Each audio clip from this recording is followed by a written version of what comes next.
The will said adopt my brother, and the cat decided who got the millions.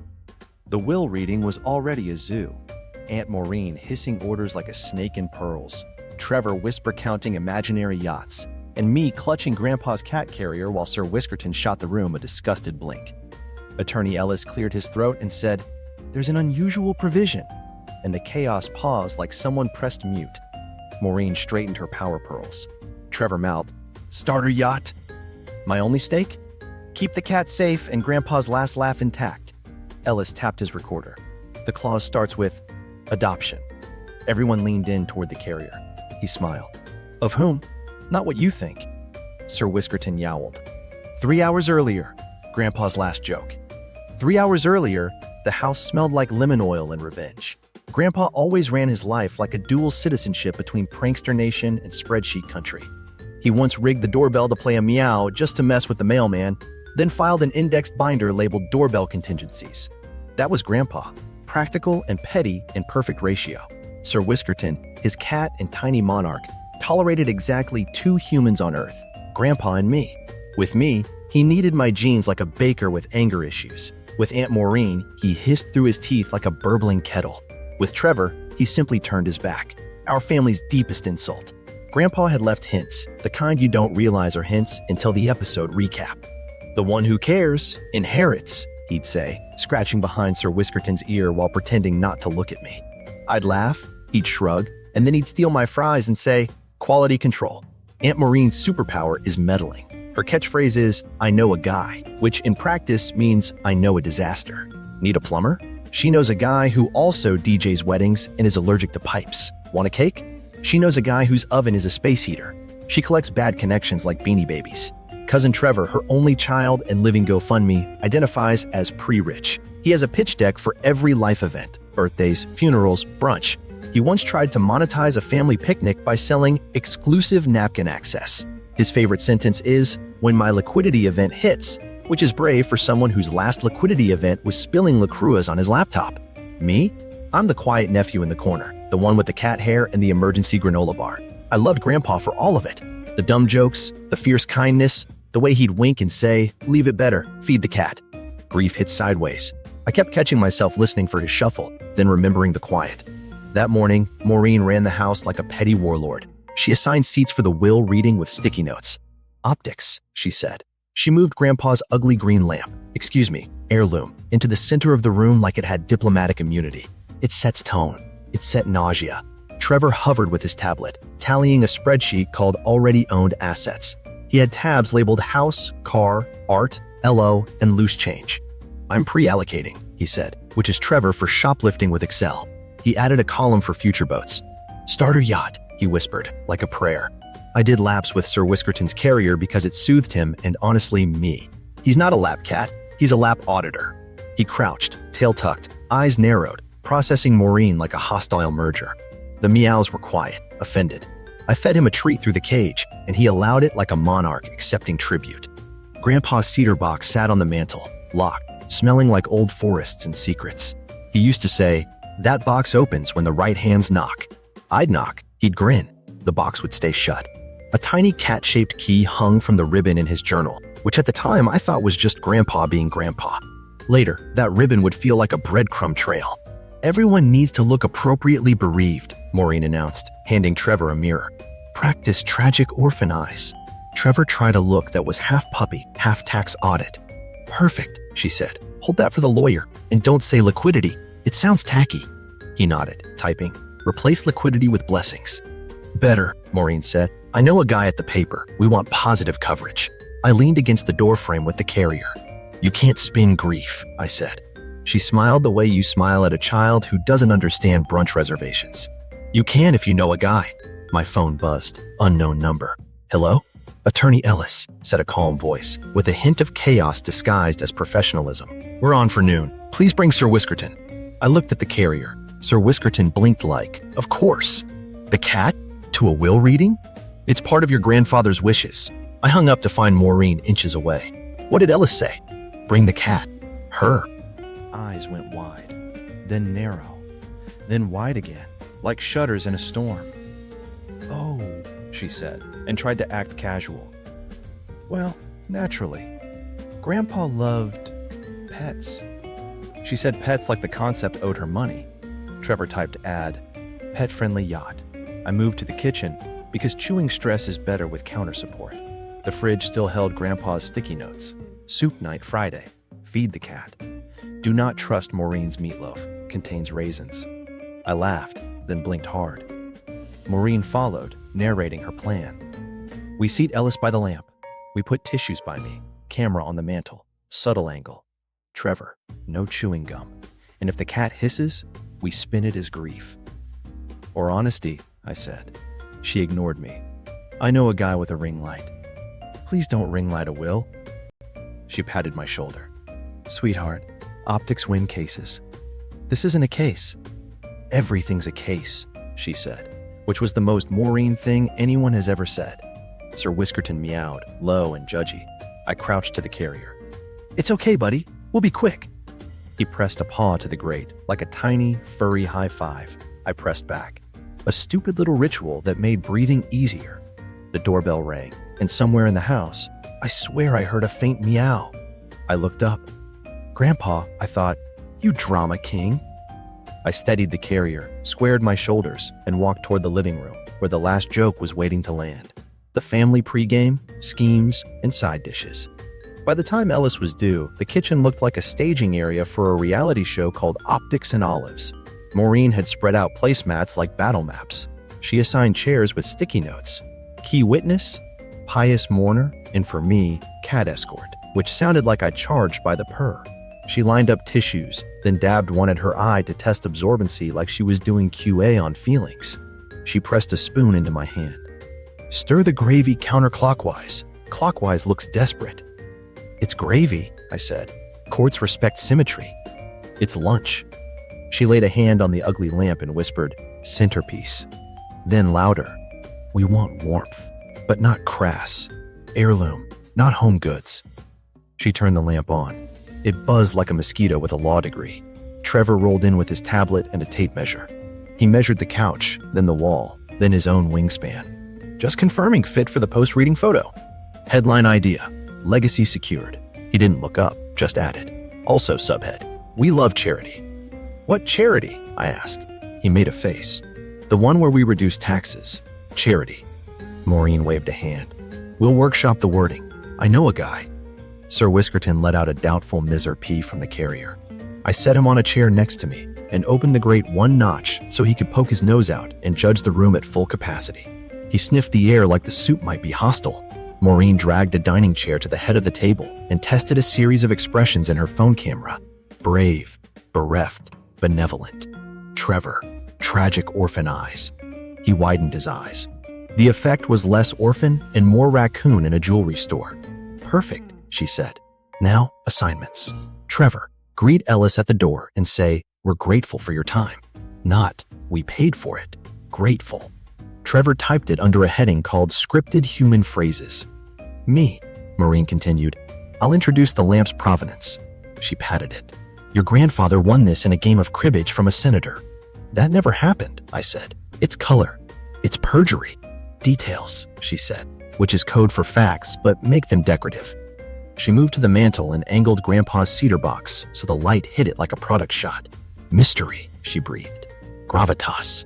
Trevor held up his tablet. Already owned assets has been updated. I color-coded the house by room. Basement is flex space for content. Content? I asked. Video tours, brand deals. We can do a series. Heir to House. Season 2, Boat Life. You don't own a boat. That's Season 2's arc. Maureen tapped the box with one fingernail. What's in here again? Secrets and dust, I said. Good, she said. Secrets photographed beautifully. I did a sweep of the counters and found a stack of Maureen's printed cue cards. Top one read. Ellis, friend of family. I squinted. Is he? She snatched it back. By the end of today, he will be. I know a guy, right? I said. You know a guy. She ignored me and checked the seating chart again. She had Ellis at the head opposite the lamp. Trevor to Ellis's right, so the pitch deck had the room. Me and the cat near the window, concealed but photogenic. She placed a single framed photo of Grandpa and me fishing at my spot and sighed theatrically. See? Heart. That's actually sweet, I said. She nodded, pleased with herself, then ruined it. It signals you're fine, so the judge won't burden you with anything strenuous. Trevor slid a printed spreadsheet in front of me like a dessert menu. Choose your chores, he said. Post-inheritance household responsibilities, just so we avoid confusion. Why am I on this? You live alone and know how to vacuum, he said. We need core competencies. Do you know how to vacuum? He blinked. Outsource. Maureen snapped at him. Speaking of, your suit. He glanced down at his hoodie. CEO hoodie. Judge hoodie, she said. No. He pulled a garment bag from behind the island and revealed a suit in a blue so bright it could guide ships. Executive. Executive peacock, I said. He was undeterred. Pop of confidence. Investors love it. We're not pitching Sequoia, I said. Yet, he murmured. I took a breath and checked on Sir Whiskerton. He had settled into a sphinx, eyes narrowed, ears doing a slow, unimpressed swivel. I slid a small water dish into the carrier like a waiter respecting a difficult diner. He ignored it with vigor. Maureen opened the fridge, tutting. We need sides. Sides say stability. Potato salad says we are grounded. Kale says we read. Quiche says we brunch. What's the will reading food? Do we have capers? She emerged with a jar. Capers feel lawful. They feel salty, I said. Salt preserves, she said. Symbolism. She plunked a bowl of olives on the table, then moved it 1 inch to the left, then 1 inch back, then rotated it 90 degrees. Balance, she whispered. Camera loves symmetry. I glanced at the hallway. The lemon oil smell had edged into the living room, mixing with the nervous churn of coffee and the ghost of Grandpa's pipe tobacco. I could hear the lamp's faint buzz, the clock ticking out small verdicts, the cat's soft grumble. My phone vibrated. A text from an unknown number, on the way. Please have the cat present. Ellis. Trevor read over my shoulder. Ooh, the cat's got the leverage. Maureen clasped her pearls. We are ready. Then she noticed the tissues. No, we're not. These are branded with a competitor funeral home. She dumped them, sprinted to the hall closet, and returned with blank tissues like she'd just disarmed a bomb. Fixed. She paced, rehearsing. I'll say, thank you for your service to the family, Mr. Ellis. No, too military. We appreciate your stewardship. Yes, stewardship. She turned to me. You? Say nothing. Just nod and look gentle. That's my brand, I said. She glanced at Sir Whiskerton and forced a smile that could curdle milk. And the cat is fine. Sir Whiskerton sneezed in her direction. I swear it sounded like a no. The doorbell rang again. Another meow threaded through the chime, soft enough to make only me flinch. Maureen smoothed her skirt. Trevor straightened his lighthouse suit, and I lifted the carrier. The kitchen smelled like lemon oil, olives, and overconfidence. We stepped toward the hall. Time to test her optics against Grandpa's sense of humor. The lawyer's smile, foreshadowing the bomb. Ellis arrived looking like a calm day in a storm forecast. Slate suit, soft tie, briefcase that probably had better health insurance than me. He shook Maureen's hand, nodded at Trevor's lighthouse suit without blinking, and then, this is how I knew Grandpa approved. He crouched to Sir Whiskerton's carrier first. Good afternoon, Your Majesty. Sir Whiskerton blinked once, which in Cad is a knighthood. Mr. Ellis, Maureen said, presenting the lamp like a newborn. We've curated a dignified environment. Lovely, he said in a voice like chamomile tea. His eyes, though, quiet sparks behind glass. Chaos eyes. May I sit here? Maureen had planned the chair. Of course, Providence seat. He placed his briefcase down with that gentle thud that says, I brought tabs. Plural. He slid out folders in colors I'd only ever seen on taxes and nightmares. Then he placed a small digital recorder in the center of the table and clicked it on. The click felt like a starting gun. For the record, he said, this is the last will and testament of Harold Cooper. I'll read, then we can address questions. He smiled kindly at Maureen's tissue pile. Questions after. Trevor raised a finger. Fast one. Yacht sizing and probate. Maureen stabbed him with a look. We are grieving. Ellis folded his hands. There are some legal disclaimers. Today is a courtesy reading. Distribution is contingent on probate, inventories, tax clearance, and compliance with any conditional bequests. Maureen nodded as if he'd just congratulated her. Wonderful to hear we're aligned. We are not aligned, Ellis said pleasantly. We are procedural. Trevor whispered. Procedural is fine. We can iterate. Ellis continued, unbothered. I'll also note that Mr. Cooper included compliance checks and oversight mechanisms. Maureen gave a tight smile. Naturally, we adore oversight. Trevor typed door oversight, underlined. Sir Whiskerton extended one paw through the grate, like he was auditioning for democracy. Ellis didn't flinch. He slid a folded document closer to the carrier so the paw could rest on something official. Approval. Signal received. Before we begin, Ellis said, we confirm the parties present for notice purposes. He looked at Maureen. Aunt Maureen Cooper, she said, smoothing pearls. Closest kin, cultural steward. Cousin Trevor Cooper, Trevor said. Entrepreneur. Ellis didn't write entrepreneur.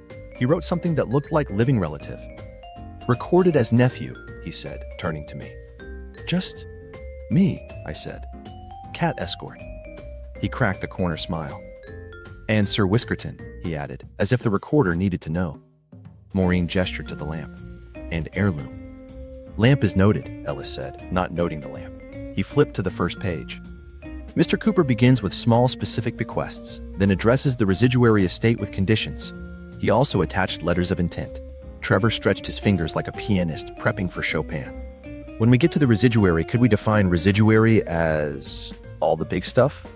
It means everything not otherwise specifically bequeathed, Ellis said. So the big stuff, Trevor translated to himself. Ellis's thumb brushed the recorder again. Chekhov's pen, but digital. The soft click calm of someone who had watched families do gladiator matches in living rooms and knew to keep the tape rolling. He scanned the room. A reminder. Interruptions make the process longer. Maureen did that smile that shows gums and regrets. We're good listeners. Trevor nodded at his tablet. I have a deck for that. I shifted the carrier to my side, close enough that Sir Whiskerton could scent Ellis's papers. He sniffed, then gave a silent meh and settled his chin on his paw, the signal for proceed. Right, Ellis said. We begin with the residuary estate. Maureen inhaled like a diver. Trevor mouthed starter yacht. I clenched the carrier handle and silently asked Grandpa to keep the joke gentle. This portion, Ellis said, is subject to conditional bequests. Conditions include actions that must be completed within defined windows. Independent third-party verification is required. Maureen nodded rapidly. We have many windows. Ellis's chaos eyes warmed. Also, he added, Mr. Cooper was very clear that the spirit of the condition matters, not just the letter. Trevor whispered, Spirit is fine. Brand alignment. Ellis turned a page. Before that, there are minor distributions. He held up one hand, soothing, short. Then we'll address the clause that has specific attendance requirements. Attendance? Maureen repeated, trying to position herself and the lamp inside whatever attendance meant. Ellis's gaze flicked to the carrier. Yes. Sir Whiskerton yawned so wide we could count indignation. Maureen laughed lightly. Cats, am I right? Ellis didn't laugh. Mr. Cooper was very fond of precision. He read a paragraph, dates, signatures, the legal skeleton of a life. The recorder hummed, the lamp buzzed, the clock ticked. I watched the way Ellis organized, how he slid colored tabs onto the stack like landing lights. He gave the chaos a runway.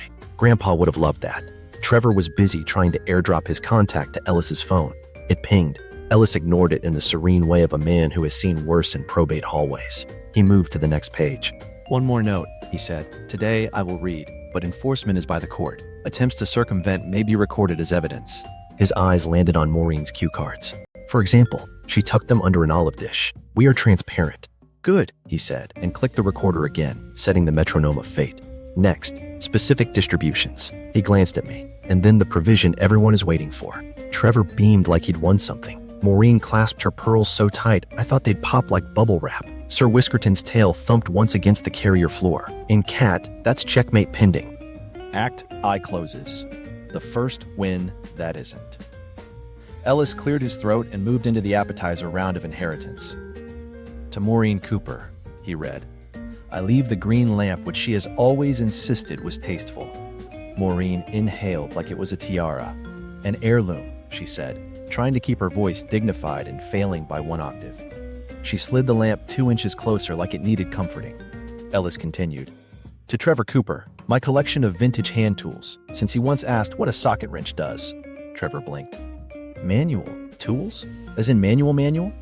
Antique, Ellis said. Functional. Trevor held his tablet like a shield. Can they be tokenized? You use them with your hands, I said. You know, those two things at the ends of your arms, he whispered. Outsource hands. Ellis turned a page. To my grandson's son. He paused, glanced at me. To you, I leave my journals. The ones you always tried not to read over my shoulder. My throat tightened. He had caught me every time. I reached for the stack Ellis slid across.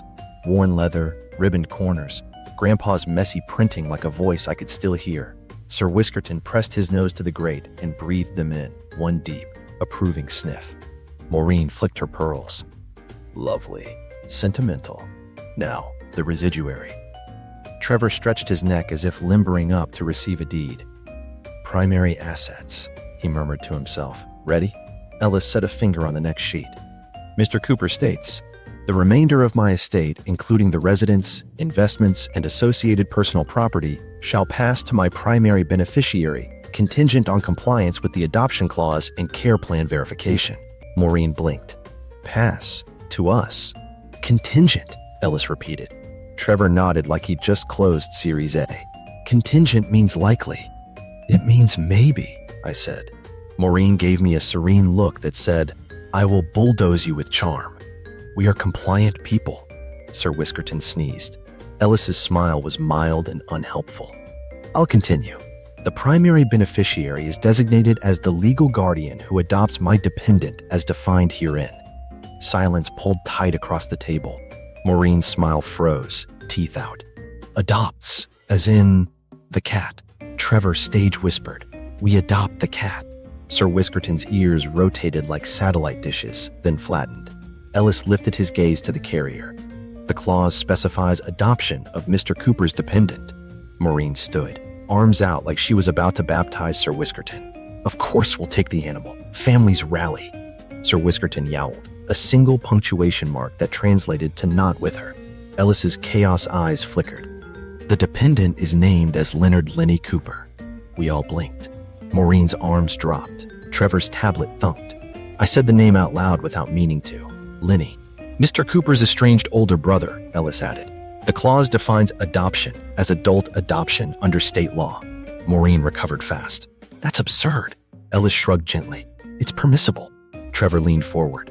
So, to secure the house, we adopt. Uncle Lenny. Adult adoption requires consent, petition, notice, and hearing, Ellis said, sliding a thin packet forward.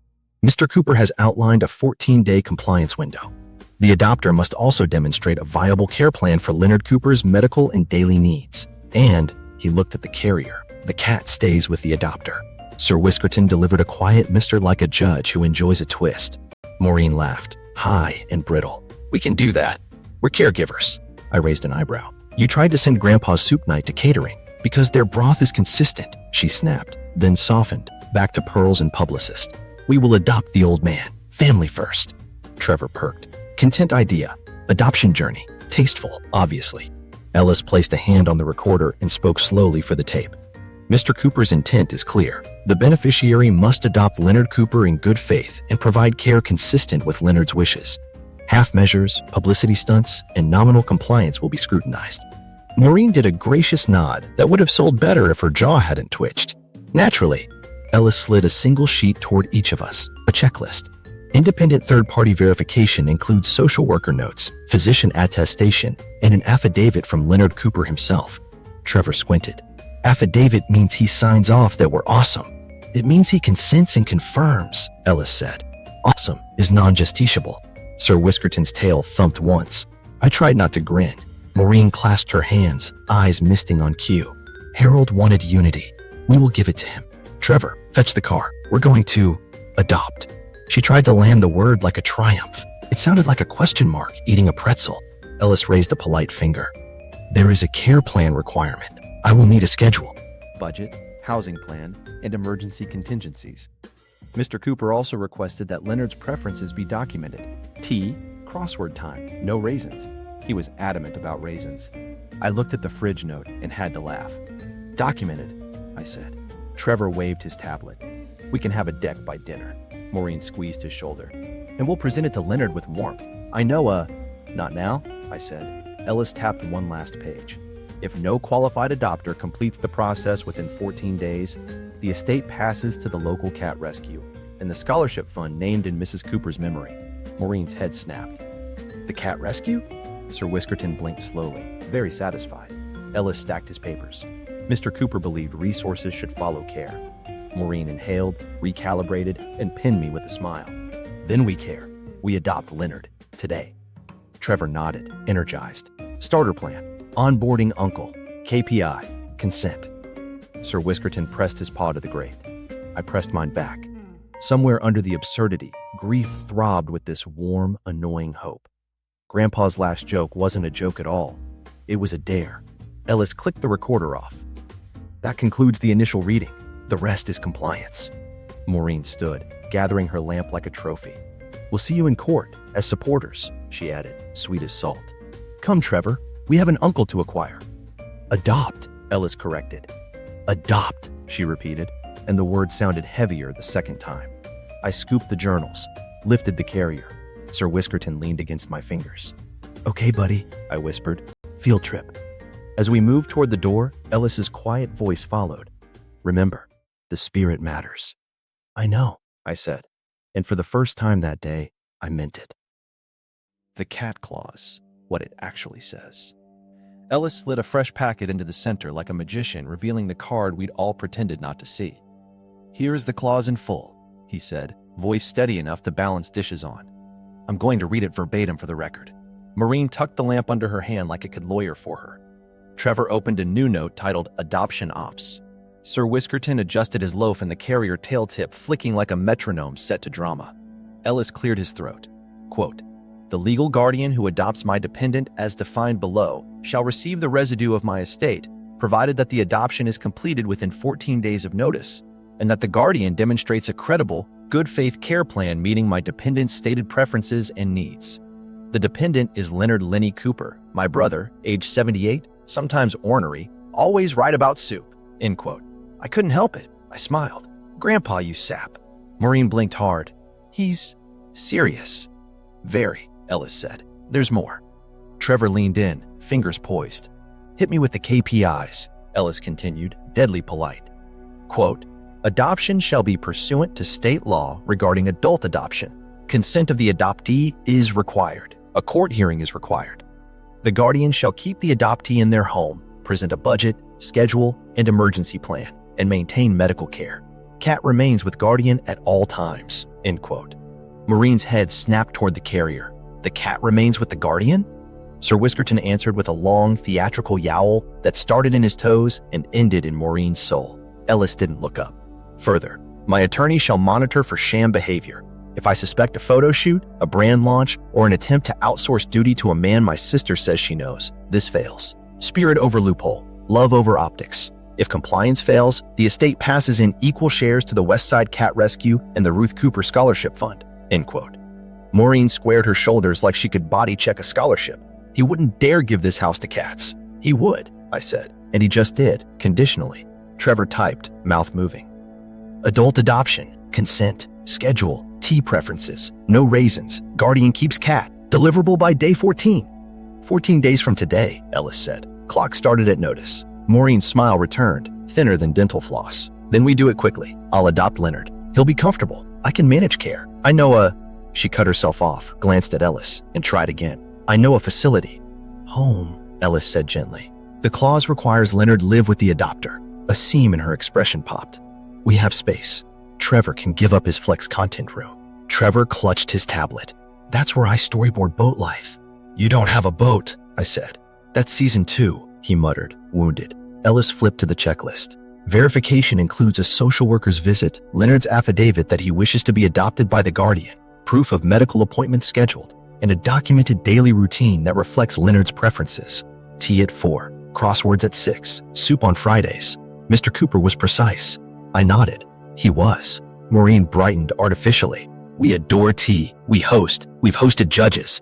Networking brunch is not the same as tea, I said. She waved that away. Leonard will love our home. We're warm. We're cultured. We have an heirloom lamp.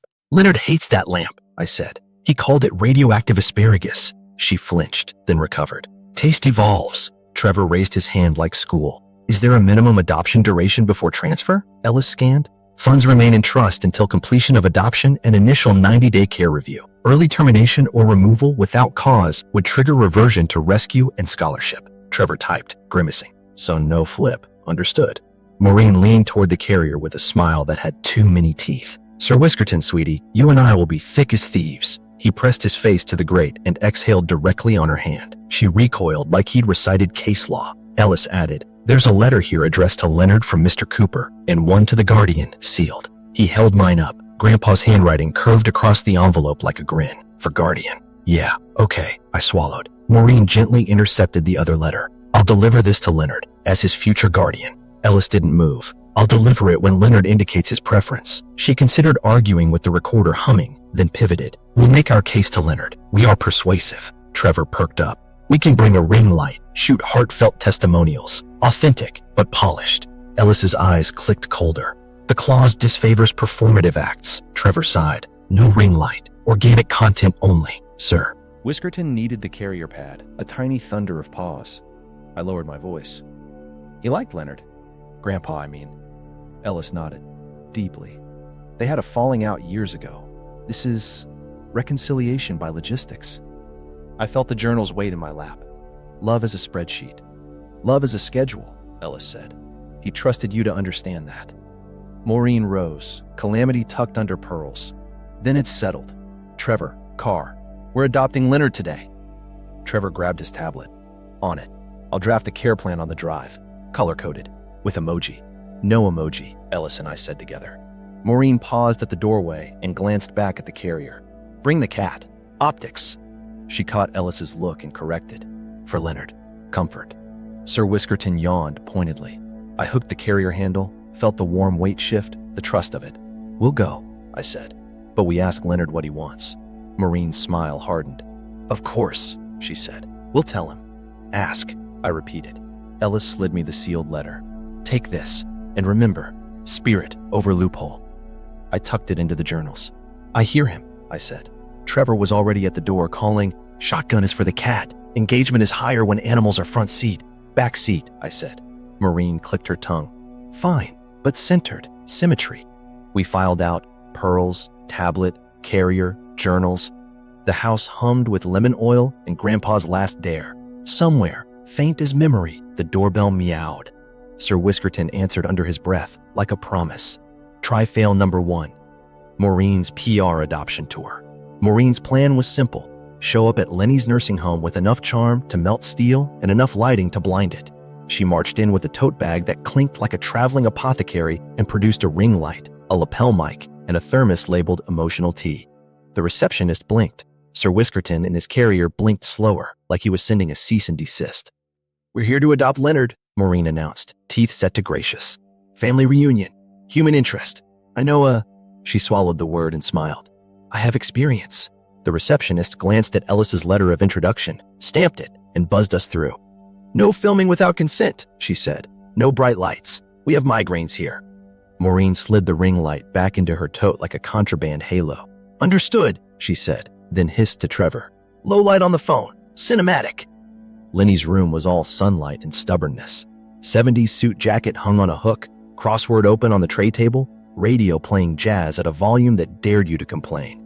Lenny sat in his chair like it owed him rent. He looked up, eyes like old coins.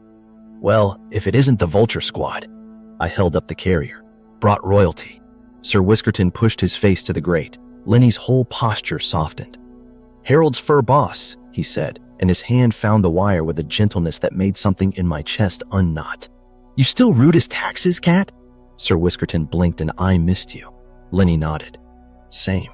Maureen surged forward, palms up, voice honeyed. Leonard, darling, you look marvelous. We're here with wonderful news. The family wants to adopt you. Lenny's eyebrow went up so high it almost left. Adopt me? At my age? You get a tax credit for that? Trevor stepped in, phone held horizontal like he was defusing a bomb. We can make this journey beautiful, sir. Tasteful. I have a storyboard, title card, a new chapter, then a montage of tea, crosswords, legacy. We can memorialize. Lenny stared at him. Are you selling my time to the internet, kid? Trevor flushed. No, yes, not exactly. Maureen patted Lenny's arm as if soothing a mythical creature. We'll give you the best care. My home is spacious. We have an heirloom lamp. She gestured vaguely, as if the lamp had followed us. Lenny pointed at me. What's your pitch? No pitch, I said. I have a letter from Grandpa for you. I held it out. Lenny took it with both hands like it might disappear, slid a finger under the flap, and read. His mouth tipped. His eyes didn't. He folded it carefully and slid it into his breast pocket. Harold always wrote like he was running out of napkin. Maureen clasped her pearls. We can discuss logistics later. First, a quick consent video for the record. No. Lenny didn't raise his voice. The no just landed. You want my consent? Ask me a question. You want a show? I'll charge for tickets. Sir Whiskerton loosed a low Mingesser P that translated to listen to the man. Maureen pivoted to hospitality. She unscrewed the emotional T. Chamomile lavender justice, she said. I know a friend who blends it. Lenny sniffed the steam and winced. Smells like a pillow factory died. Trevor leaned in. We can do equity in my app for your cooperation. Early shares. Pre-rich today, rich tomorrow. Lenny turned to me. What's pre-rich? Hungry? Optimistic, I said. Ah, he said. Like me when I bet Harold could fix a carburetor. Maureen tried charm again. Our home is lovely. We host brunch for judges. Never trust people who say host as a verb, Lenny said. She shifted to pity. We're family, Leonard. And family is why I'm hearing all the words and none of the meaning, he said. Trevor brightened. We prepared a care plan. He thumbed his screen. Tea at 4, crosswords at 6, soup Fridays, no raisins. We have a ring. He caught my look. We have authentic lighting. Lenny squinted. You two live like that, or you typed it special for me. Silence. Sir Whiskerton flicked his tail. I cleared my throat. We can take Sir Whiskerton out for a minute, if you want to pet him. The nurse popped in like she'd smelled danger. No animals out of carriers in the hall. Lenny waved her off without looking. Cat stays where the cat wants, he said. He leaned toward the grate, and Sir Whiskerton leaned back, a gravity of two old soldiers. Maureen tried one last angle. Leonard, we can ensure you never worry again. Meds, appointments, gourmet soups, no raisins. Do you cook? Lenny asked. She paused. My chef. No, he said. The boy cooks? I microwave, Trevor offered. I shrugged. I make a decent tuna melt. Lenny's eyes warmed a notch. Finally, a fact. Trevor stepped forward, earnest. Sign here, and we'll start onboarding. Lenny chuckled. Kid, I'm not a revenue stream. He looked at Maureen. And you, Pearl Patrol, I've seen your help. It comes with a leash. Maureen's smile cracked. That's unfair. Accurate, he said. I don't do micromanagers. She inhaled. You'll regret saying no. He reached for his crossword. I've regretted worse. Ask Harold. I leaned in. What do you want, Lenny? He glanced at the letter in his pocket, at the cat, at me. T-Hot. Crosswords not interrupted. No raisins. Cat nearby. Someone who asks before telling. He tapped his tray. You bring me tea tomorrow at 4. We'll talk. Maureen bristled. We have a deadline. Lenny's grin went small and mean. So do I. Sir Whiskerton slow blinked at him, a tiny benediction. Maureen gathered her tote. Trevor his wounded dignity. On the way out, she muttered, We'll take it to court. Lenny called after us. Wear better pearls. Then softer, to the carrier. See you soon, Whiskers. Sir Whiskerton answered with a purr so small only I heard it. In the hall, Maureen's heels stabbed the linoleum. He'll fold. He won't, I said. Then the judge will, she snapped. Emergency motion. Trevor nodded, already typing. Title, A Family's Right. I tucked Grandpa's journals under my arm, the sealed letter for Guardian pressing my side like a promise. Or, I said, we bring hot tea at 4. Sir Whiskerton rumbled agreement, and for once, I didn't argue with the cat. Try-fail number 2, Trevor's startup adoption. Trevor decided Lenny would respond to Vision, which is code for slides. He texted at dawn, meet at co-working space. I have a deck. Bring cat for authenticity. I brought Sir Whiskerton in a headache. The co-working lobby had a neon sign that said hustle with a plant dying underneath it. Trevor swept in wearing the lighthouse suit and a founder grin. Welcome to Adopt Corp, he said, like it was already on the stock exchange. Please don't call it that, I said. He ushered us to a glass box labeled Ideation. This is a safe space for disruption, he whispered, which is hilarious because the walls were thinner than his business plan. He angled the carrier to face the screen. Cat-centric storytelling, he said. Key to conversions. Sir Whiskerton turned his back to the screen, which, for the record, is how our family says no. Trevor dimmed the lights and clicked. Slide 1, a logo with a heart and a $ shaking hands. Adopt Corp, caring at scale. Caring at scale is called a hospital, I said. Shh, he hissed. Slide 2, market opportunity. A graph with arrows pointing up like the chart was proud. Aging population, legacy pipelines, emotional ROI. Sir Whiskerton yawned, jaw unhinged like a little snake, then sneezed on the glass. User persona, Trevor continued, showing a stock photo of a kindly grandfather labeled Leonard, 78, value soup, hates raisins. Motivations, stability, respect, Proximity to cat. Pain points. Micromanagers. Raisins. Accurate, I said. He snapped to the product slide. We provide concierge adoption services, white glove onboarding, tea at 4, crosswords at 6, soup Fridays. We bundle it. You can't bundle a human, I said. We can bundle the experience, he said. Slide, monetization, arrows, sponsorships, brand deals, subscription, adopt plus. We never compromise dignity, he added, then quickly hit a bullet that said sponsored tea. I rubbed my eyes. Trevor, this isn't Shark Tank. It's a person who wants quiet.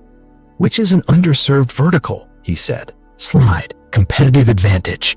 A photo of Maureen labeled legacy. A photo of me labeled authenticity. A. Photo of Sir Whiskerton labeled cat. Sir Whiskerton thumped his tail once. Brand disapproval. Trevor leaned in. Final slide, offer. Equity in my pre-product app, access to our network, and lifetime care. We can draft a term sheet. Lenny's not a startup, I said.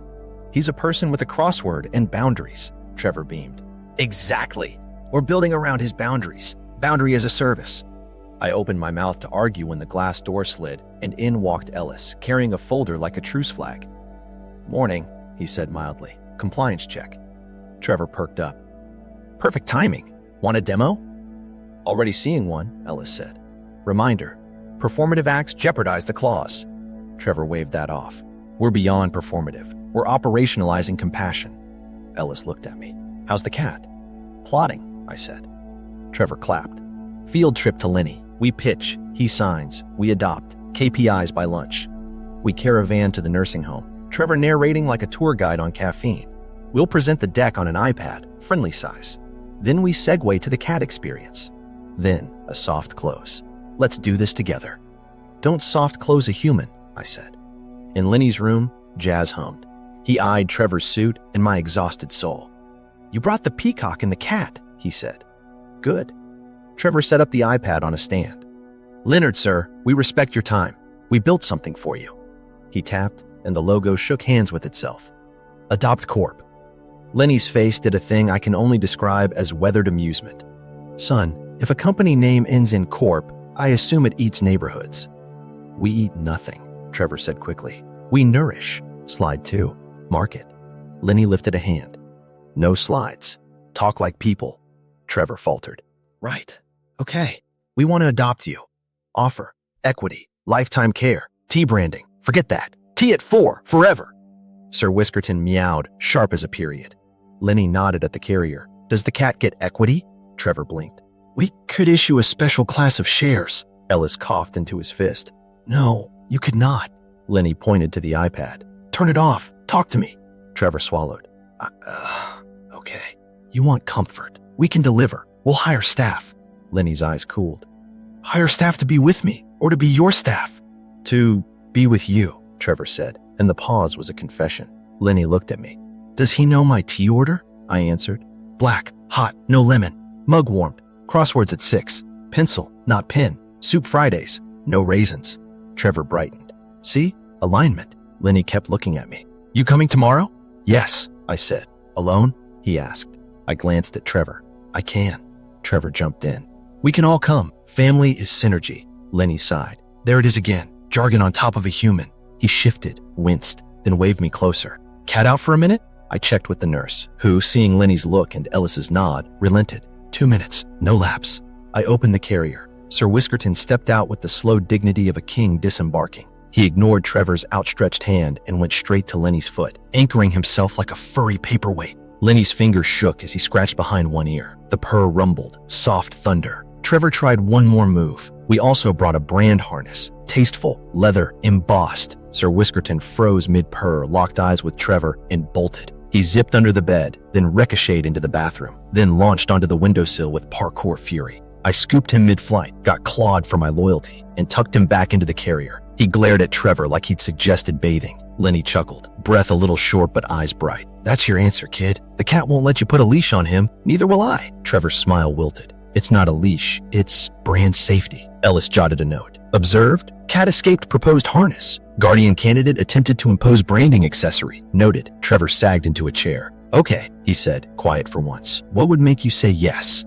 Lenny stared at the ceiling until the jazz hit a sweet note. Show up without a pitch, bring tea hot, and don't post about it. Trevor nodded, small. I can try. Ellis looked at him. Start with paying your parking tickets. Trevor blinked. How did you? Background check, Ellis said. 37 unpaid. That will come up. Trevor flushed the exact color of his suit. I'm resolving those. Lenny grinned at me. Kid, tell your cousin I'm not a revenue stream. I did. Trevor managed a sheepish smile. Noted. As we packed to leave, Lenny tapped the carrier. Bring him tomorrow. And the tea, 4 o'clock. Yes, sir, I said. Trevor whispered. We pivot. Less deck, more doing. Less anything with Corp, I said. He sighed. Fine. Adopt. Co-op. Sir Whiskerton hissed, which in our family means, please stop talking. Midpoint shift. The heart beneath the claws. I got home and opened Grandpa's top journal like it might hiss. It smelled like coffee and sawdust and the ketchup he always denied using. The entry was dated 6 months ago, written in his blocky print that always leaned like it was late. If you're reading this, he wrote, you're either my lawyer, my kid with the decent eyebrows, or a raccoon with taste. Lenny saved me twice. First time, he hauled me out of a ditch and ruined his good shoes. Second time, he told me to apologize to Ruth before it got too late. I married her a week later. I owe him soup for life. I sat back. There it was, the why. Not a prank, a payback. He'd turned love into logistics because that's how he knew it would stick.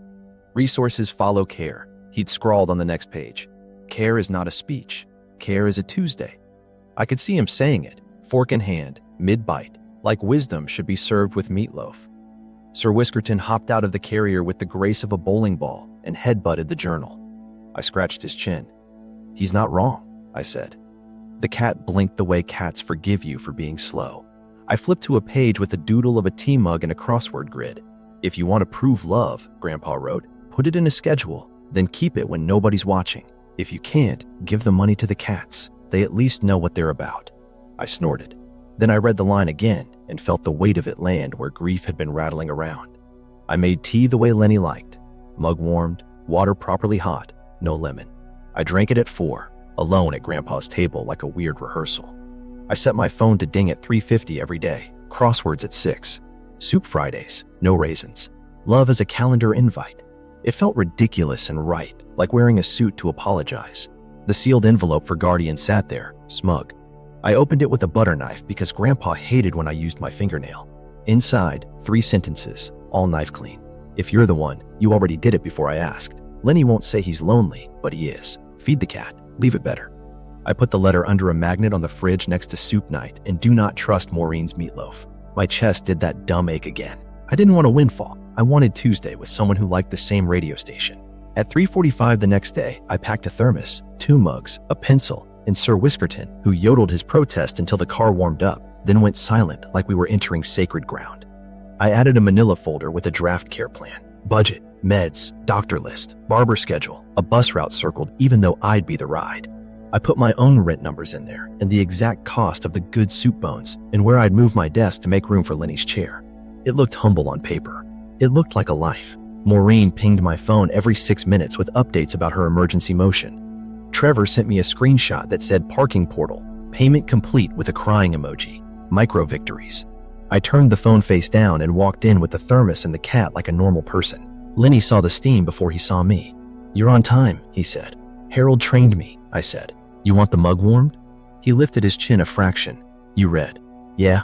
I poured, handed him the mug, set mine down, and didn't talk. He sipped, blew out a soft breath that sounded like he was forgiving the room. Hot, he said. No lemon. Pencil, I said, sliding it over.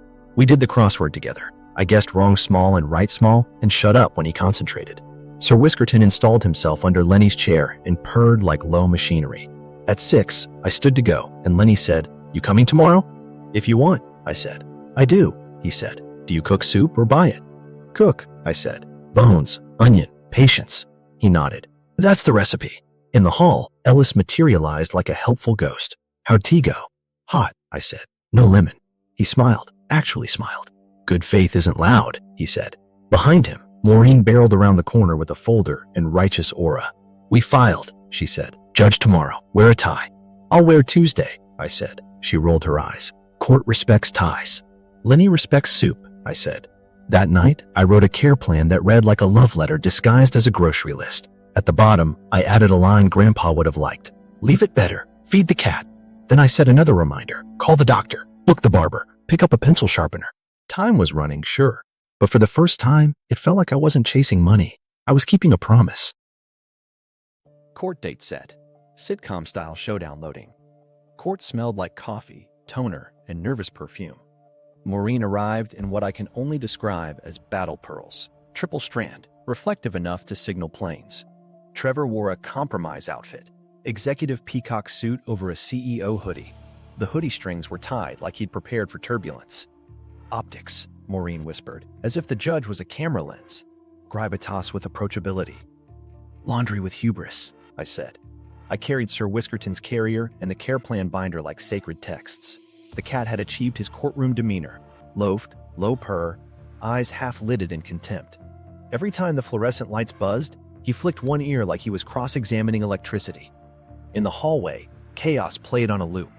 A woman sobbed into a styrofoam cup. A guy in a suit argued with a soda machine, and a toddler announced, "I'm a lawyer," which frankly raised the bar. Maureen swept in like a brisk weather front. "We can settle," she said to no one, loud enough for everyone. Family first. Trevor offered me a stack of coupons. Settlement package. Free month of my productivity course, plus a discount code for what? I asked. He stalled. Boat shoes. You don't have a boat. Soon, he said, then softer. Eventually. Ellis glided up, unruffled in a way that suggested he ironed time. Exhibits are filed, he said, tapping his case. Care plan, vet records, adult adoption petition and draft, physician appointment confirmations, and Lenny's preliminary consent note. Maureen's smile tightened. Preliminary? He wrote. We'll see. Tea was hot. Cat purred, Ellis said. Which, in Leonard, is a sonnet. I exhaled. He'll sign after the hearing. He'll sign when he wants, Ellis said. Your job is showing the judge the spirit and the plan. Trevor held up his phone. Do judges like decks? Judge Morales likes cats, Ellis said. Incompetence, Maureen pivoted. We are eminently competent. She straightened my collar then, because she cannot help herself, attempted to straighten the cat through the bars. Sir Whiskerton rose one vertebra, stared, and sank back, unimpressed. He's molty, she muttered, shaking cat hair off her sleeve like a scandal. A court officer walked by and nodded at the carrier. We allow service animals only. He's an emotional support tyrant, I said. Ellis flashed the letter. The court requested the cat's presence for identification and context. The officer leaned in. Sir Whiskerton lifted one paw and touched the bars like an oath. The officer grinned. Proceed. We waited on a bench that had seen more drama than a theater department. Maureen rehearsed statements under her breath. Stewardship, legacy, foundations of care. And Trevor whispered, no raisins, like he was diffusing a culinary bomb.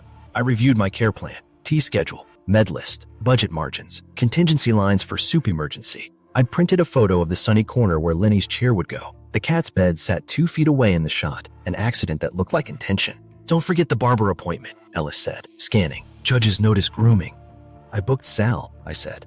Sal calls everyone boss and has strong opinions about sideburns. The bailiff cracked the door. Cooper Estate, on deck. Trevor swallowed. On deck feels nautical. Strong omen. Maureen squeezed his arm. We are a lighthouse. Please don't guide the judge into rocks, I said. As we stood, a whisper rippled down the hall. It's her, someone said. Judge Morales' cat, Judge. Rumor had it she once adjourned for 10 minutes to coax a feral kitten from under counsel table. Legend or case law, I'll take it. The door opened, and there she was. Compact, precise, hair in a bun that could hold a gavel. She glanced at the carrier, and her mouth tilted like she'd met an old friend. Next case, she said. Let's keep this tidy. We filed in. The courtroom had that municipal gravity. Seats that squeaked confession. Flags that didn't need to wave to be stern. I set the carrier on counsel table. Sir Whiskerton peered out, tail tucked like a polite scandal. Maureen angled herself into the judge's sightline, pearls facing forward like reflectors. Trevor fumbled with a projector cable he had absolutely not been invited to use. Ellis placed exhibits with the care of a man setting fine china. Across the aisle, a cat-themed tote sat on a spectator's lap. Westside Cat Rescue had sent a representative in a sweater with embroidered whiskers. She gave me a thumbs up and mouthed, rooting for care. Pressure, but kind. Lenny arrived 2 minutes later in a brown suit with lapels wide enough to be aerodynamic. He walked slow and sure, a nurse at his elbow, the jazz of his breath steady. When he saw Sir Whiskerton, his shoulders dropped a notch. He took the front row. His tie was crooked. I fixed it with a glance and a prayer. Maureen leaned toward me. Remember, speak. Warmly, not eloquently. And don't say spreadsheet. It's a care plan. Say plan, she said. Spreadsheet sounds cold. Love is logistics, I said. Then keep the logistics off, Mike, she said. The bailiff called, in the matter of the estate of Harold Cooper, and the gavel tapped once, crisp as a cat's headbutt. Judge Morales surveyed us, then the carrier. We are not adopting the cat, she said dryly. Sir Whiskerton blinked, slow and insulting. I swear the judge smiled. She shuffled our file, glanced at Ellis, then the pearls, then the hoodie suit. Wonderful, she said, deadpan. A full set. She turned to me. And you brought the cat? Yes, Your Honor, I said. He asked to be here. Maureen elbowed me. He means the lawyer, she hissed. Judge Morales raised one eyebrow. We'll keep it brief and clear. I understand there is an adoption condition, a contested guardianship of an adult, and a cat with strong opinions. Let's see if any of this is as complicated as it looks, she gestured. Counsel? Ellis stood, calm as Sunday. Your Honor, we're here on an emergency motion filed by Ms. Maureen Cooper seeking to set aside or modify the adult adoption condition. My client is the will's intent. Your client is the will? Trevor whispered. Shh, I said. Sir Whiskerton pressed his paw to my thumb like, yes. Shh, shh. Judge Morales nodded. We'll take appearances, then testimony. I expect candor, and keep the jargon minimal. It gives me hives. She glanced at the cat.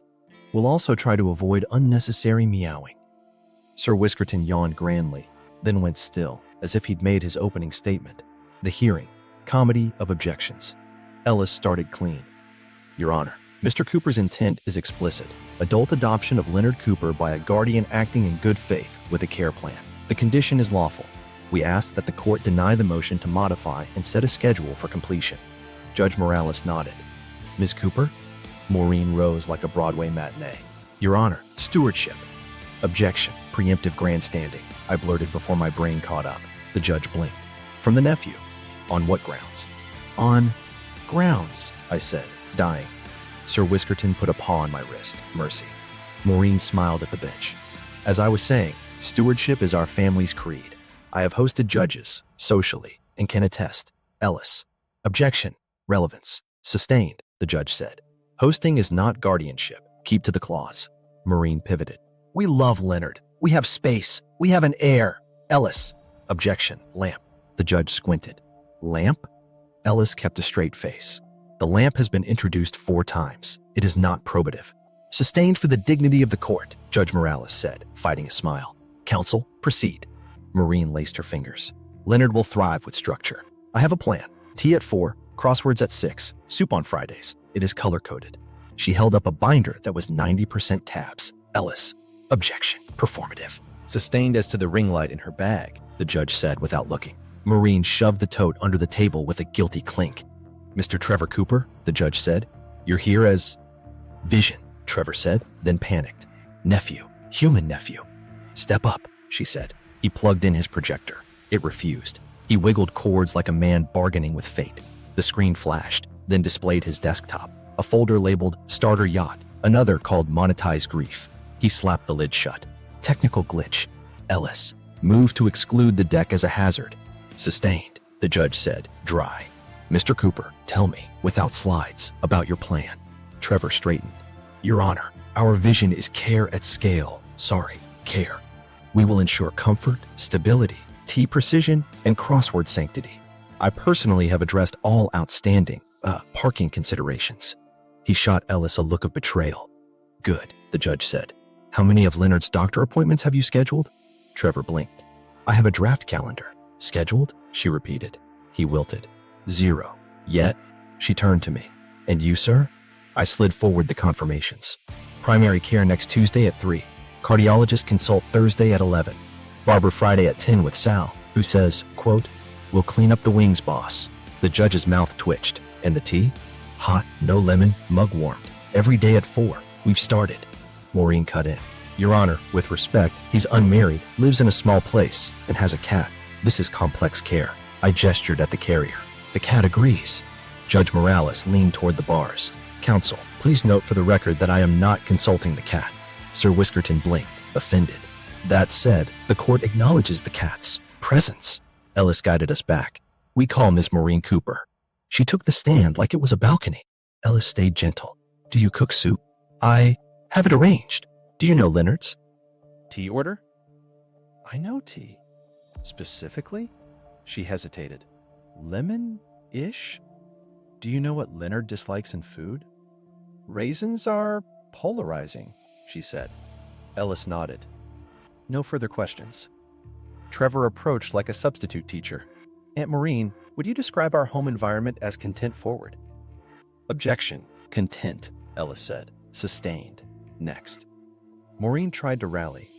We are prepared to hire aides. The judge steepled her fingers. Hiring help is not disqualifying, but the clause mentions spirit. Why do you want this, Miss Cooper? Her smile trembled. Family legacy. Harold trusted me. Did he? The judge asked. Maureen swallowed. Sometimes. Ellis called me. My hands shook, but my mouth knew the lines. I have a care plan and a budget. I added contingencies. I moved my desk to make room for a chair he likes. I read Grandpa's letter. He wrote, Care is a Tuesday. I can do Tuesdays. The judge studied me. And if the estate were to go to the rescue and scholarship? I'd still do Tuesdays, I said. Sir Whiskerton, traitor, chose that moment to spring. He shoved his head through the cat flap and launched, a furry comet, straight into my lap. Tiny claws, immediate purr, courtroom gasp. Maureen shot to her feet. Objection. Cat theatrics. Overruled, the judge said, amused. It appears the cat objected to confinement. From the front row, Lenny lifted a hand. Judge, you want the tea answer? Please, she said, softening. Hot, black, no lemon, he said. He warms the mug. He doesn't talk while it steeps. He listens. He remembers soup Fridays without acting like a hero. I pick the one who asks me what I want and then does it when nobody's filming. Trevor raised a timid hand. We turned off the ring light. The judge sighed fond. Mr. Cooper, you can sit. She looked to Ellis. Anything further? Ellis slid forward my exhibits. Care plan, confirmations, adoption petition ready to file, and a note from Leonard. Tea was hot. Cat purred. Maureen fluttered. Your Honor, I filed to modify because this is chaos.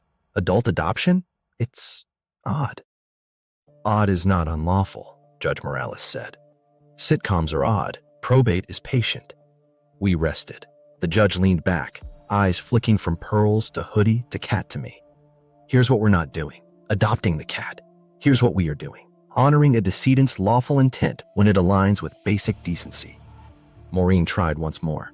We could co-guard. Objection, Ellis said. Sustained. This isn't a timeshare. She stood. The court takes the matter under advisement. You'll have my ruling by this afternoon. Until then, continue as you have been. Tea at 4. She glanced at Sir Whiskerton, now a smug loaf in my lap. And please keep the cat from cross-examining. The ruling. Clause activated. They called us back after lunch, which in courthouse time is 4 coffees and 3 heart attacks. Judge Morales came in with a stack of papers and the face of someone who has already decided where the pieces go. She looked at Lenny first. Mr. Cooper, you comfortable? As a man can be in polyester, he said. She nodded, then addressed the room. The motion to modify the adoption condition is denied. The clause is lawful. The intent is clear, and the record shows one party has begun fulfilling it in spirit and in fact. Maureen's pearls went still. Trevor whispered, Record shows. Is that good? For some, I said. The judge continued. Mr. Harold Cooper tied his residuary estate to the adult adoption of Leonard Cooper. He emphasized good faith, daily care, and the avoidance of performative nonsense. She shot Trevor a look that singed his hoodie string. This court will honor that. Maureen rose, voice silked with storm. Your Honor, if I may. You may sit, the judge said, not unkindly. Miss Cooper, you are not disqualified from caring. You are disqualified from treating care like a stage. Maureen sat like gravity was personal. Now, Judge Morales said, turning to me. Sir, stand. I stood, knees auditioning for percussion. The court finds you suitable as guardian adopter for purposes of this clause, contingent on completion of the adult adoption within 14 days of initial notice. You've provided a care plan, appointment confirmations, and credible testimony. You also brought hot tea. Trevor raised a hopeful hand. We also turned off the ring light.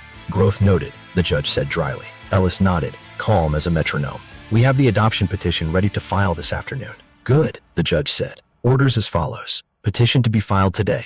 Hearing on the adult adoption set for 1 week from now at 9 a.m. Social worker home visit within 5 days. Physician attestation to be filed within 10. During this period, the estate remains in trust under counsel. No asset transfers, no celebratory photo shoots, no branding harnesses. Sir Whiskerton flicked an ear like he objected to the last one on principle. Maureen attempted one last. Tightrope. And if Mr. Cooper, Leonard, changes his mind, surely there should be a co-guardianship structure to preserve family unity. This isn't a group project, the judge said. Mr. Leonard Cooper remains a person, not a centerpiece. His consent governs. She turned to Lenny. Sir, do you consent to be adopted by this nephew, pending the formal hearing? Lenny looked at me, at the carrier, at the judge. He brought tea hot and didn't narrate it. Yeah, I consent. The rescue rep in the whisker sweater gave a discreet fist pump and then tried to turn it into a cough. Maureen stared at the ceiling like maybe there was an appeal up there. Trevor typed something that autocorrect changed to "We pivot to humility." The judge's gaze softened a notch. Mr. Cooper, the younger, understand that adult adoption is not symbolic. It creates legal ties. It makes you responsible and makes him family in the paperwork as well as the Tuesday. You ready for that? Yes, Your Honor, I said. Tuesday's in the paperwork. Good, she said. If all conditions are met, the trust will distribute pursuant to the will. If they are not, distribution will pass to the West Side Cat Rescue and the Ruth Cooper Scholarship. I like both outcomes. One just comes with soup. Trevor leaned toward me. We can still make content about soup, right? Tasteful. Tasteful is a stretch goal, I whispered. Judge Morales shuffled papers with finality. 2 more points. First, Miss Cooper, stop coaching optics. Start showing up with casseroles that do not contain raisins. Second, Mr. Trevor Cooper, pay your tickets. Court's Google too. Trevor went pale. Already paid, Your Honor. Processing. Digitally. Excellent, she said. And finally, because I know this is the question vibrating in the room, no, we are not adopting the cat. She glanced at the carrier. But the court does acknowledge Sir Whiskerton's instinct for character. Then, almost smiling, Clerk, note that the cat stole the show but not the gavel. Sir Whiskerton yawned like he would have asked nicely. The gavel tapped once. We're adjourned. Tea at 4. Don't make me regret trusting you. Ellis collected his files in neat confidence. We'll file now, he murmured. Meet me downstairs. Maureen sputtered in place, pearls clacking like wind chimes in a hurricane. Appeal, she said to no one, then to everyone. We will appeal. I know She bit the word and swallowed pride like a stale crouton. I will consult. Trevor peeked at me, chastened. I can? Help with moving a chair? Bring the cat carrier to the car? I said, gently. He nodded, carried it like it contained the last good idea on earth. Sir Whiskerton tolerated him for 9 steps, then rotated to face me again, as if to say I saw that folder on your desktop. Lenny reached for my sleeve. His hand was dry and stubborn and sure. Let's go home, kid. Home, which needed a chair by a sunny window and a radio station that played jazz at a volume that dared complaints, and a mug that remembered heat. I swallowed. Yeah, I said. Let's. In the hall, the rescue rep caught my eye. If it goes sideways, we'll take the cat and fund the kids. That's not a threat. It's a promise of soft landings. I know, I said. Grandpa would have liked you, she smiled. Grandpas usually do. Ellis handed me a stamped copy of the order. Clock's running. Social worker Friday. I'll be by for the home check. I vacuumed, I said. He nodded at the carrier. He'll point out what you missed. Sir Whiskerton sneezed once, verdict rendered. We stepped into the September sun together. Lenny on my left, Ellis with the folder, Trevor walking carefully, Maureen spinning scenarios in a whisper that sounded like defeat with lipstick. The day felt lighter, like a schedule that finally made sense. Back at the curb, Lenny patted the carrier. Boss, he said to the cat, we got court behind us. Sir Whiskerton blinked slow, and I swear, for half a second, the doorbell in my memory meowed. Final gambit. The Cedar box reveals. Maureen regrouped like a general who'd lost the map but still had the trumpet. That night, while Lenny dozed in my living room chair trying out the sunny window, she stopped by to drop off condolences, which is how she says break and enter, but with cookies. She clocked the journals on my table, made a sympathetic noise, and slid one into her tote like a magician palming a coin. Maureen, I said. She froze, sighed, and put it back with theatrical sorrow. Fine, but you can't blame a girl for reshelving. Ellis's little recorder on my bookshelf gave a cheerful blink. For the record, it said to the air. Miss Cooper approached the journals. Maureen glared at it. You bugged the house? It's a compliance reminder. Ellis's voice floated from the kitchen where he was making tea like a dad who'd seen everything. You asked me to be thorough. She sniffed. Well, be thorough at this. She marched to the mantel and seized the cedar box. We need answers. It's locked, I said. Everything worth opening is, she said, because she lives for quotes on pillows. She shook it. Something inside thudded like a small, patient heart. Trevor hovered, contrite since court, but still Trevor. We could crowbar gently, he offered, which is still a crowbar. Or, I said, flipping Grandpa's journal ribbon between my fingers, we try a key.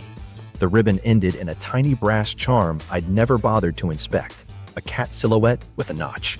I stared. Oh, you genius, I whispered to Grandpa, who absolutely planned this.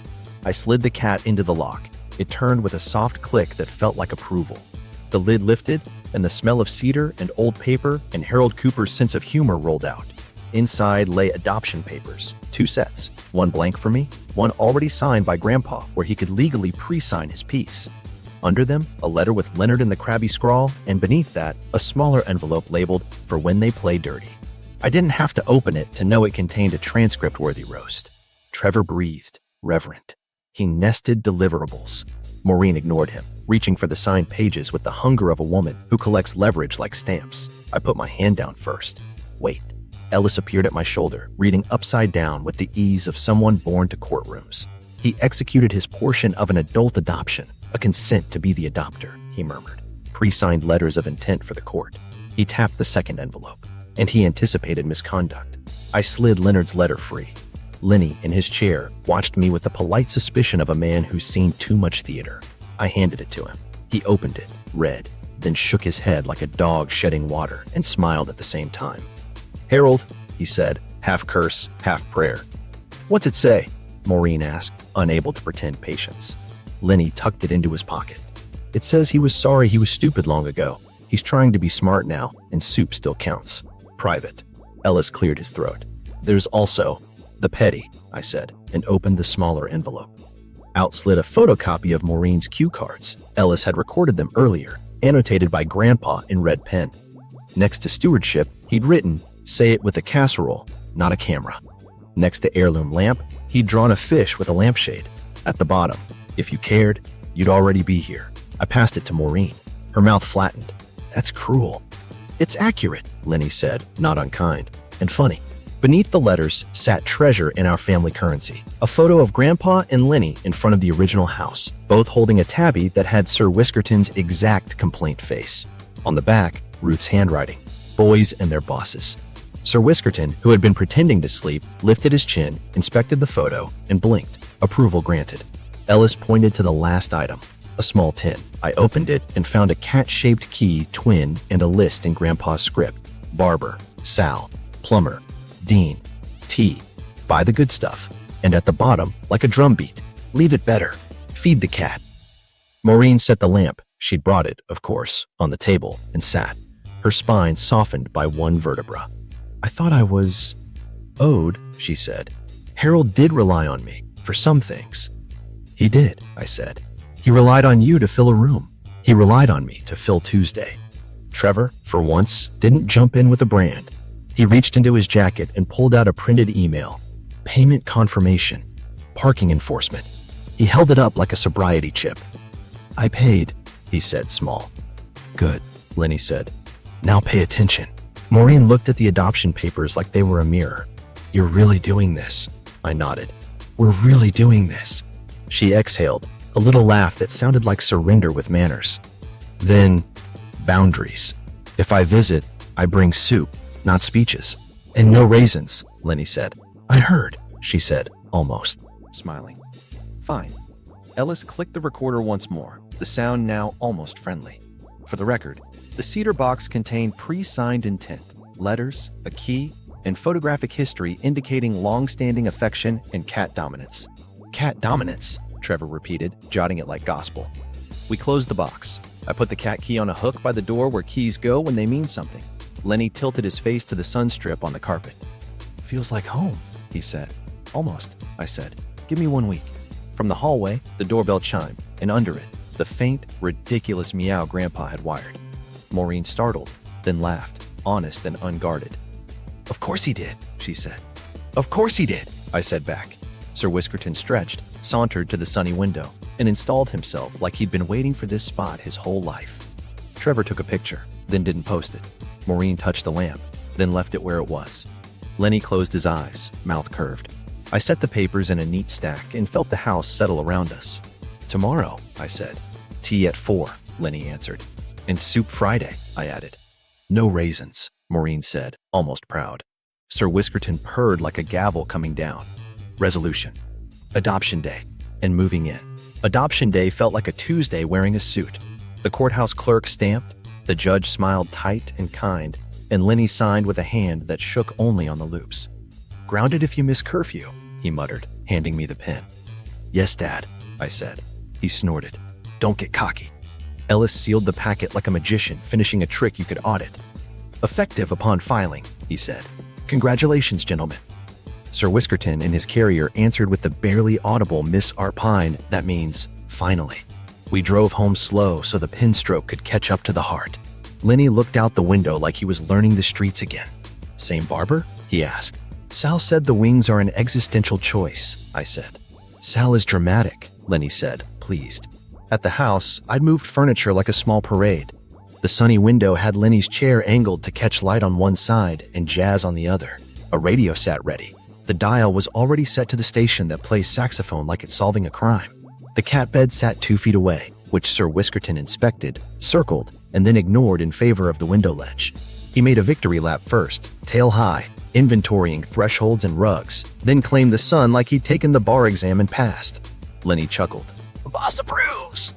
"Boss approves!" I echoed. We did paperwork with mugs of tea sweating on coasters. The estate would transfer once Ellis finished the trust gymnastics. No yachts, but a roof that didn't leak and a furnace that coughed like a smoker. I made a list. Fix shingles, tune furnace, replace the meowing doorbell battery before it starts to sound like a dying cat, Lenny added. Get a proper ladle. Upgrade approved, I said. Maureen called from the driveway with the tone of someone asking if the war is over. Boundary check, she said into the intercom. Soup delivery. Password? I asked. No raisins, she sighed. I buzzed her in. She came alone. No ring light, no tote that clinked, just a pot that smelled legit. She set it on the stove like a peace offering. Chicken and dumplings, she said. I called a friend, yes, but then I cooked it myself, so it counts. Lenny peered in. You used time. I did, she said, a little proud. He nodded. Not terrible. Trevor arrived 10 minutes later with a manila folder labeled sponsorship pitch and a lint roller. He handed me the roller. For the cat, he said. And I came to help move the bookcase. We lifted together, scooting the shelf 3 inches to the left so the journals had more shadow. Trevor panted. Manual labor is vivid. Functional, I said. He wiped sweat and grinned. I'm pivoting to anti-inheritance influencing. Tagline. Don't wait for wills, build Tuesdays. Lenny cackled. There's a scroll-all sign. By evening, the house had a new rhythm. Tea at 4, radio at 5, crosswords at 6, pencil scratches like tiny applause.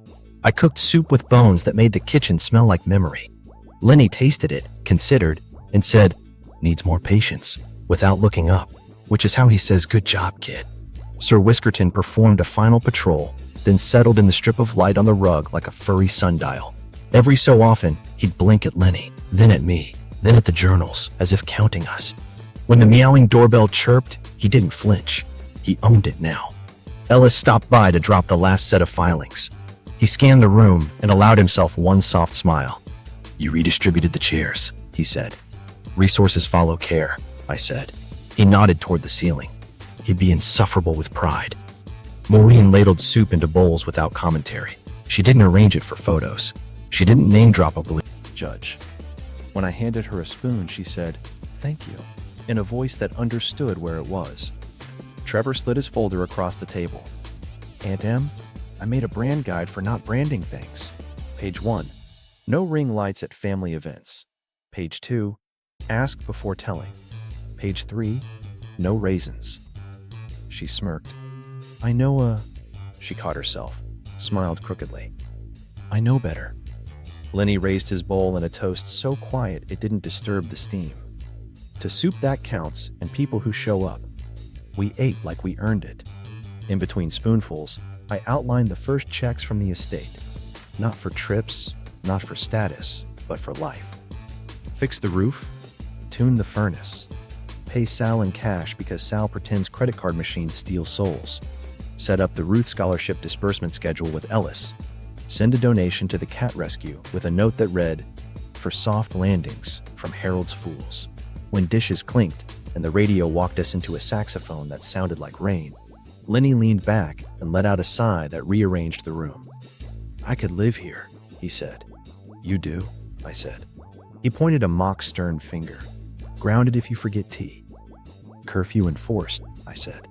Sir Whiskerton leapt onto the window ledge and gazed at the street like a landlord approving tenants. He closed his eyes and purred, the kind that makes you lower your voice.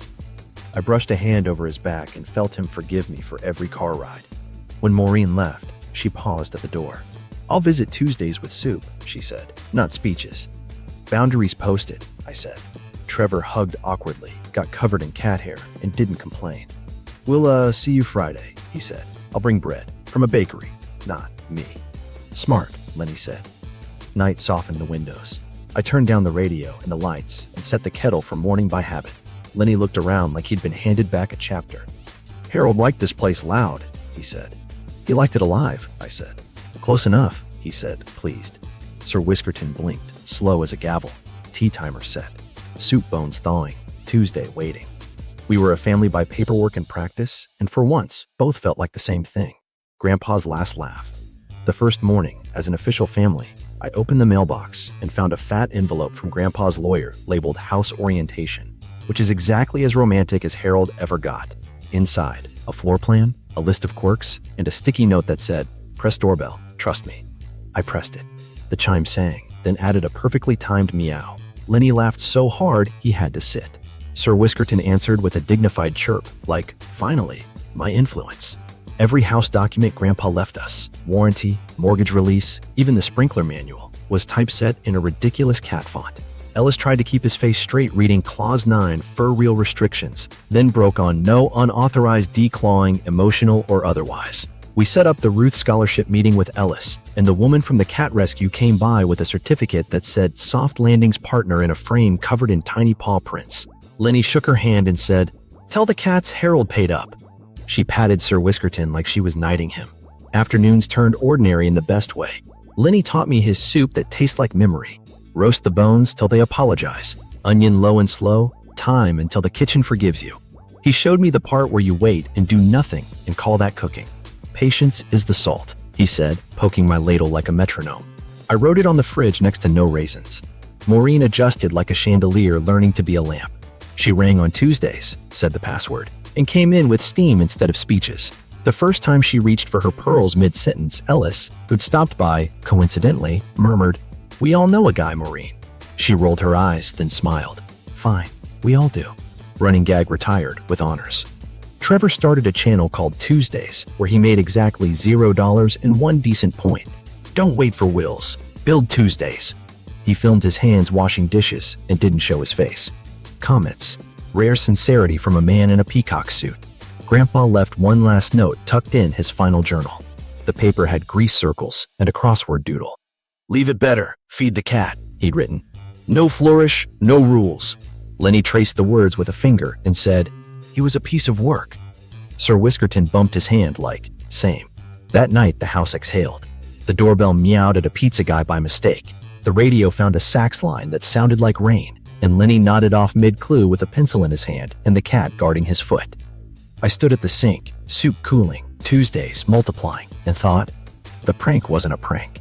It was a plan that made us laugh our way into doing the right thing. Lenny signs, the judge smiles, and Sir Whiskerton steals the gavel with a single smug paw swipe. If you want more sweet revenge with soft landings, hit subscribe and queue up the next story where a wedding toast turns into a legal notice. Drop your favorite Lenny line in the comments and tell me this. Would you adopt your uncle for a cat, a house, and a lifetime of Tuesdays?